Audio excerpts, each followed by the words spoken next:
historians. And I mean, two examples I can give you is I grew up with the novels of Mary Renault, who wrote the Alexander trilogy about Alexander the Great. She was one of the most accomplished classical scholars in the Western world. Her novels about Alexander are entirely believable in the sense that she reconstructs very accurately, you know, every kind of detail of the cuisine, what they drank, what they wore, etc., in a way that most classical historians wouldn't be able to do. Another example, more recently, is Hilary Mantel, who won the Booker Prize for Wolf Hall and then Bring Up the Bodies, the sequel to it, which is about a period in Tudor history in England. And, you know, spent 5 years researching each of those books to get the history right. And although she then invents the kind of thoughts and relationships her characters might have, the actual kind of context is very carefully, historically created. So I think, as you say, the boundaries are more porous than certainly than academics like to admit. Yeah. And, but you know, there is this desire, you know, among historians too, and many historians actually end up becoming novelists because they feel frustrated that, you know, they can't really get into their characters' heads, and, you know, so they put aside their historian's hat and, you know, write novels. But, you know, when I was doing research, I came across this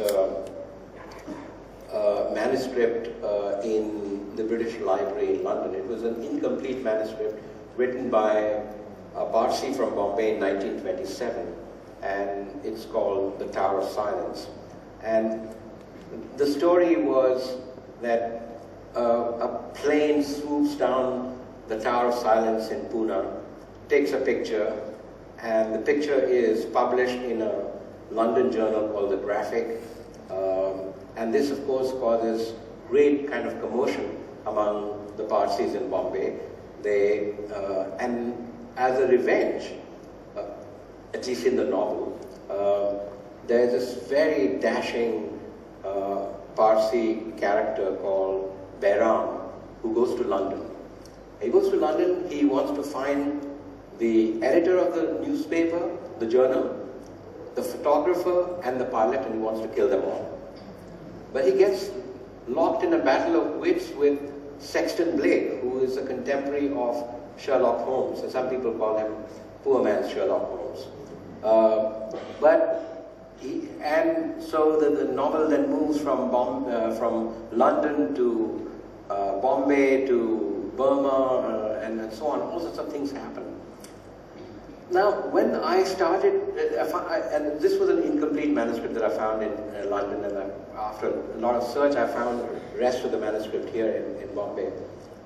But when I started researching into, you know, who was this man and why did he write this, in fact, there was an actual incident in 1923 where there was a plane that swooped down Tower of Silence in Pune that did take a picture and that did publish a photograph in the London Graphic. And, you know, when the novel was published, you know, my publisher suggested, well, you want the photograph, why not publish it? I said, like, I don't want another Behram coming after me, and, you know, but, so I did publish the photograph. But the thing is that when I started asking, why is it that this man, unlike the Parsi community which protested about this to the governor of Bombay, this man took a literary revenge, and he wrote this novel in order to exact a revenge.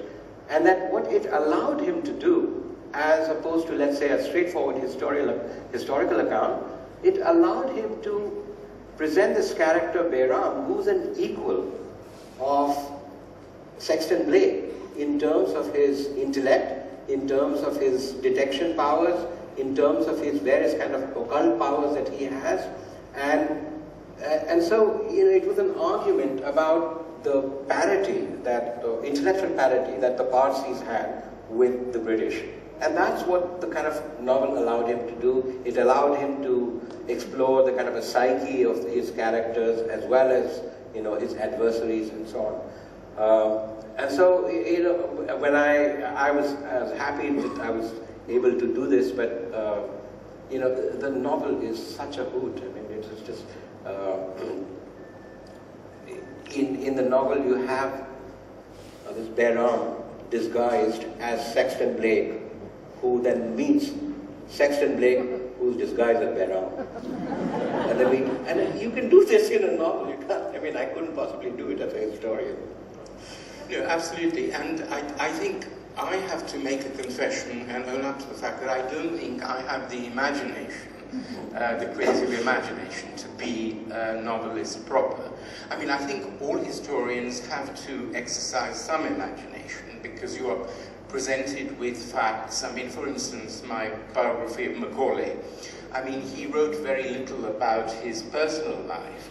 So although I researched his writings very exhaustively, you know, one has to read often between the lines, and so one will quote from, I mean, he had a very intense romantic attachment to two of his sisters, both of whom, in a sense, left him by getting married and starting their own families and leaving him alone. He never married.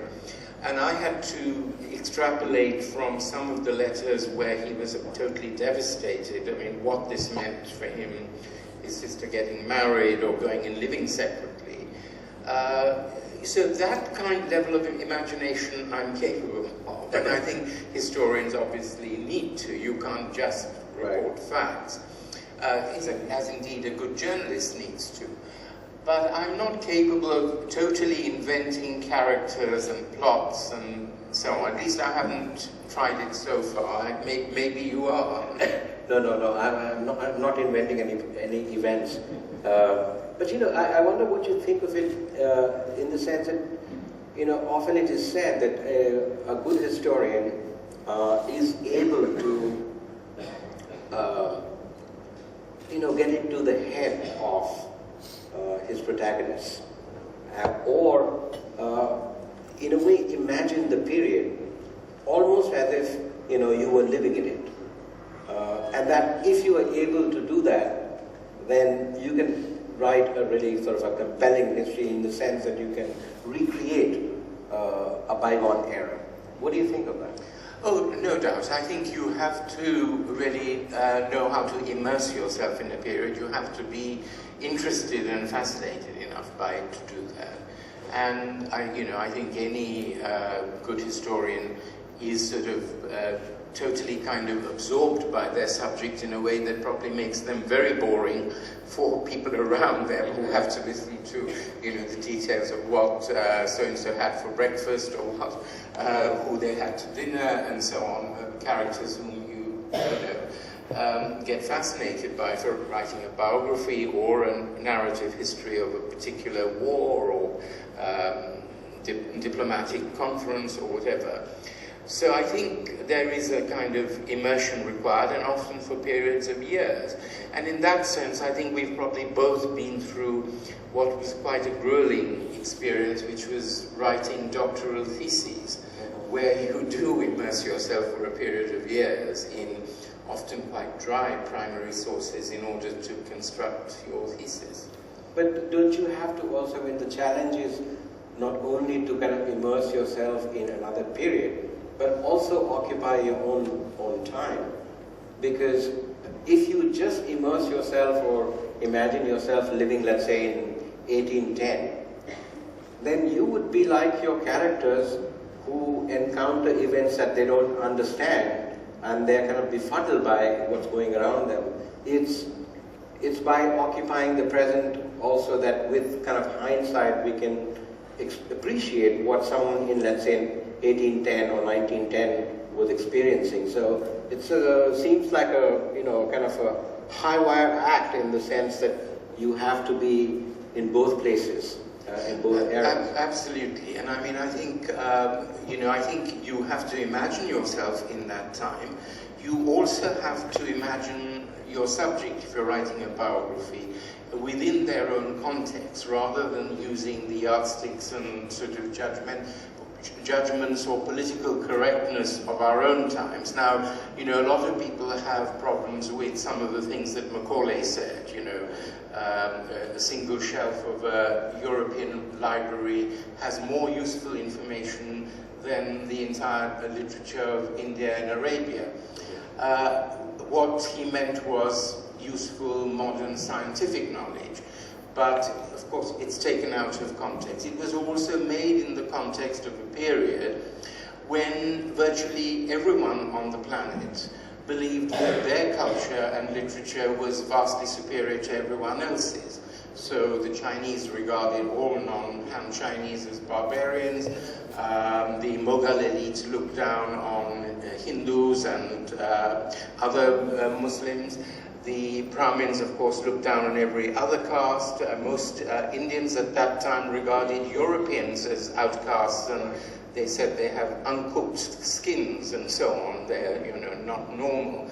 So this was, you have to see people as being products of their times. And, you know, we now apply sort of modern anti-sexist, anti-racist criteria, I think, in ways that just label people out of context. Should we open it up and take some questions? And yeah, there's one here, one there, one there. Is there a microphone somewhere? It's probably a small enough hall. If you speak loudly enough, we can hear you. Is someone around here? And perhaps if you could say to whom you're addressing the question. It's to both of you really. I mean, hello everyone. This is just, I think you touched on the point briefly, but I'm sure both of you have read What is History by E.H. Carr. And he talks about this idea of how history should, like whatever narrative you choose or the facts you choose, it should illuminate something about the present.